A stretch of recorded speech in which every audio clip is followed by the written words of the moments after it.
Le taux d'inflation est l'augmentation des prix sur une période donnée. En janvier 2024, cette augmentation est ressortie à 2,7% dans l'espace UEMOA après des réalisations de 2,5% en décembre 2023 et 2,4% en novembre 2023. Il s'agit là des chiffres officiels de la BCEAO. Cette accélération de la hausse du niveau général des prix dans l'Union est principalement observée au niveau des produits alimentaires avec des taux de plus de 3% contre 2,5% en décembre 2023. Les produits alimentaires constituent les principales sources de l'inflation dans la région ouest africaine. Selon le rapport de l'Institut d'émission monétaire, la hausse des prix des denrées alimentaires s'explique pour le début d'année 2024 par une remontée des prix des céréales résultant de l'incidence de la faible performance de la campagne agricole 2023-2024 dans certains pays de l'Union.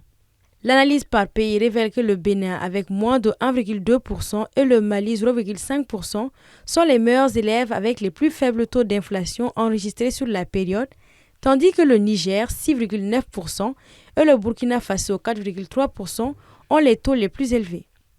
À cet effet, lors de la conférence de lancement du processus budgétaire tenue le 22 février 2024, le directeur du budget avait déclaré qu'au-delà de 2024, le Mali compte amener le taux d'inflation à 2,5%, soit en deçà de la norme communautaire.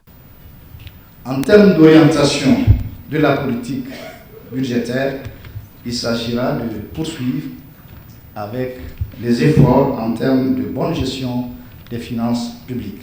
Ainsi, pour l'exercice 2024, la politique budgétaire vise à améliorer la gestion des finances publiques, soutenir la croissance économique, maîtriser le déficit budgétaire et garantir la soutenabilité de la dette publique. Selon la Direction nationale du budget, au Mali, les secteurs qui tirent la croissance économique sont essentiellement le secteur primaire et le tertiaire.